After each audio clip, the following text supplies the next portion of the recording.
തള്ളേ നിങ്ങൾ തമ്മിൽ എന്താ ഇടപാട്?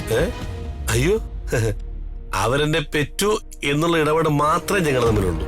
പിന്നെ എന്തായിരുന്നു ഒരു രഹസ്യം? അത് അവർ 1000 രൂപ എന്നോട് കടം ചോദിച്ചു. എന്റെ ഇല്ലെന്ന് ഞാനും പറഞ്ഞു. എടി, നിന്റെ ഈ മൂടൊക്കെ ഒന്ന് മാറ്റ്, എന്നിട്ട് ഹോസ്റ്റലിൽ പോയി കുഞ്ഞിനെ വിളിക്കേ, നമുക്ക് കൊടൈക്കനാലൊരു ടൂറ് പോകാം. മോക്കെ പരീക്ഷയാ. ഓ, പരീക്ഷ? പോയി കാര്യം നോക്കാൻ പറ, പരീക്ഷ എടുത്ത്. ജേട്ടാ, ഈ കാശ് എവിടുന്ന് കിട്ടിയെന്നുള്ള സത്യം നിങ്ങൾ എന്നോട് പറയണം. ഇല്ലെങ്കിൽ നമ്മൾ തമ്മിൽ പിണങ്ങും.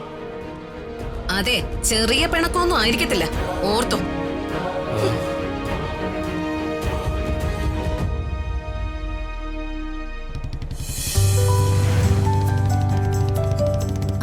രാജു.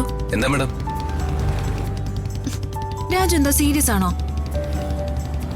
ഞാൻ പൊതുവെ സീരിയസ് ആണല്ലോ മാഡം. അതെനിക്കറിയാം.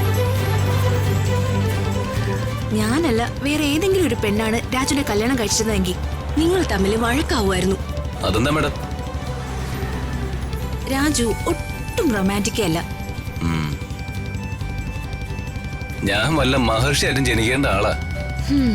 No doubt. For example, Raju ഒരു പെണ്ണിനെ കല്യാണം കഴിച്ചു എന്ന് ഇരിക്കട്ടെ. ആ കുട്ടിയും രാജു മാഡം എന്ന് വിളിക്കോ? അതിന് കെട്ടിയിട്ട് വേണ്ടേ മാഡം? അപ്പൊ കല്യാണമേ പ്ലാൻ ഇല്ലായിരുന്നു അല്ലേ? ഞാൻ വേറൊരു ക്വസ്റ്റ്യൻ ചോദിക്കട്ടെ? ചോദിക്കേ. ഈ പഞ്ചാര വർത്താനം പറയുന്നതിനാണോ റൊമാൻസ് എന്ന് പറയുന്നത്?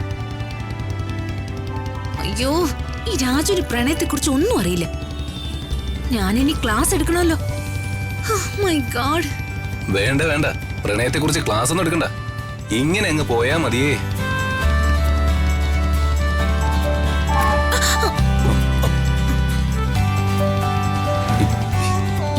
ഇതെന്താ മാഡം? രാജു, ബൈക്ക് ബ്രേക്ക് ചെയ്തപ്പോ ഞാൻ പിടിച്ചതാ.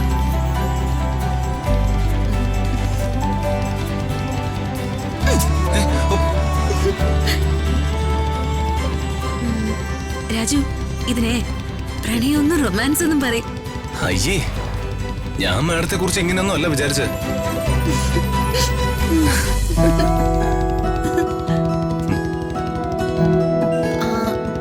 ഇനി ബ്രേക്ക് പിടിക്കുന്നില്ലേ രാജു? എന്തിനാ?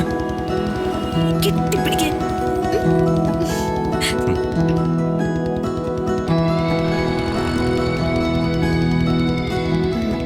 രാജു. എന്താ മാഡം? ഈ ഒരു സിറ്റുവേഷനിലെ എല്ലാരും വിട്ടിട്ട് വന്നപ്പോ എനിക്ക് നല്ല വിഷമമുണ്ട്. അമ്മമ്മ വിളിച്ചിട്ടല്ലേ മാഡം നമ്മൾ പോകുന്നത്? അമ്മമ്മ വിളിച്ചത് നമ്മളെ തറവാട്ടിലേക്ക് കൊണ്ടുപോകാനല്ലേ? എന്തിനാ മാഡം നമ്മളെ അമ്മമ്മ തറവാട്ടിലേക്ക് കൊണ്ടുപോകുന്ന? അതെന്തിനാണെന്ന് 2 പേർക്ക് മാത്രമേ അറിയൂ. അതാർക്കാ? ഒന്ന് സൂര്യമംഗലത്തെ സരസ്വതി അമ്മ, ഒന്ന് ദൈവത്തിനെ.